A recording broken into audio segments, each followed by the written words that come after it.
Let's bring in now former Reform UK candidate Mayuran Senthilnathan, live from London, where, Mayuran, always great to see you. We've had Keir Starmer come out and accusing the Rishi Sunak or the Tory government of a deliberate plan to bring in an experiment to have open borders. Let's have a listen. This happened by design, not accident.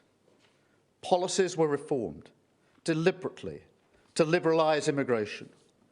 Brexit was used for that purpose, to turn Britain into a one-nation experiment in open borders. Global Britain. Remember that slogan? That is what they meant. A policy with no support and which they then pretended wasn't happening. So, Mayuran, he goes on to blame Brexit for the mass immigration that's going on. What is going on in the UK? Is this bloke the real deal? What's happening? Well, these figures, 1 million net, I'd like to remind you, it's net figures that we're talking about coming into the UK on June 2023. And we're not talking about the small boats here, just to clarify. We're not talking about illegal immigration. We're talking about legal immigration. So near enough 1 million people coming in on June 2023. And this isn't about negligence or just incompetence. This is about pure deceit by the Conservative Party of all parties. We're talking about David Cameron, Theresa May, Boris Johnson, Rishi Sunak. Basically opened the borders. They've looked the British public in the eye, who repeatedly voted for immigration to be in the tens of thousands, and then immediately turned around and opened the borders. Nigel Farage has described this as a political betrayal that the likes of which we've never seen in British history, one of the biggest we've ever seen. And the thing that we have to realise is that immigration is obviously, especially when it's cheap, low-skilled immigration, it's going to be a net drain on the economy. It's going to be a massive stress on the infrastructure. But immigration is not like other issues like the economy and the health service. If the economy goes down or the health service goes down, there are levers you can pull to get it back on track. But immigration at this scale causes irreversible damage to the culture and identity of a country. And it takes thousands of years to build a culture, and we're being decimated in about 2 or 3 decades. So this isn't just bad policy. This is actually the death of a nation in slow motion. That's what we're seeing here. So this is, for me, a democratic emergency to get everyone on board, to stop voting for the Conservative Party, to stop voting for Socialist Labour. Keir Starmer is an absolute hypocrite. We need to get behind Nigel Farage and the Reform Party to actually save this country. James. Well, Mayuran, how bad must the internal polling be for Labour and for Keir Starmer on this, that they have suddenly decided to have this road to Damascus, or possibly a road from Damascus moment, about migration? Because I'm old enough to remember this is a huge deflection. You know, in 2009, remember that Andrew Neither, who was advisor to Tony Blair, came out and said that the Tony Blair migration policies were all about, quote, rubbing the right's nose in diversity. So this is the Labour policy here. This seems to me like an incredible deflection to me that suddenly they're blaming the right for this. Yeah, look, you cannot trust Keir Starmer's words. What I've noticed of Keir Starmer is every politician may be slightly elastic with the truth, you can say.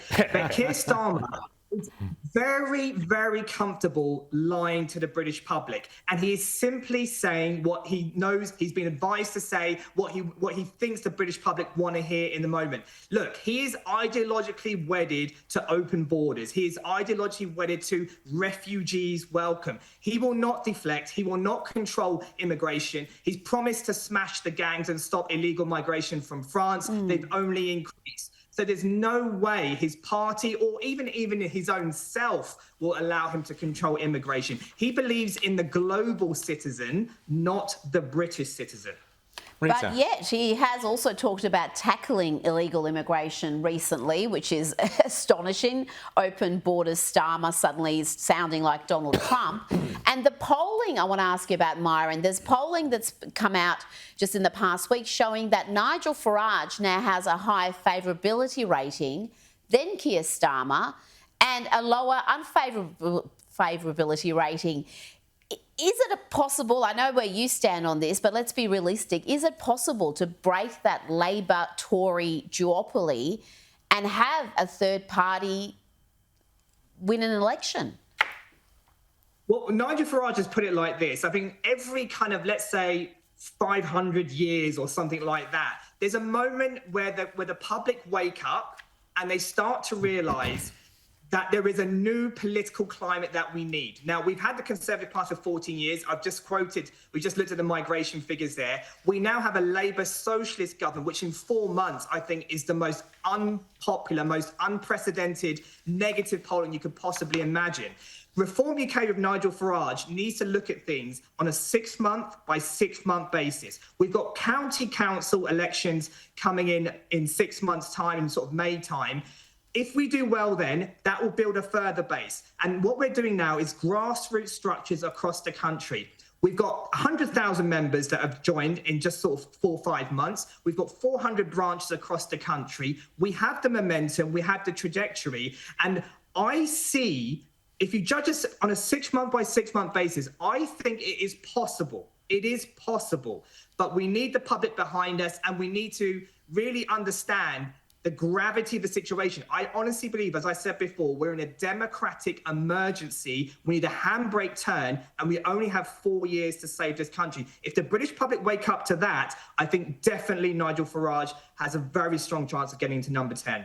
Well, Myron, I think it was Shakespeare, wasn't it? Time and tides, the tide and times of men turning, or whatever it was. But I think you're right about that. There's this Time and tide, wait for no bit. Thank you.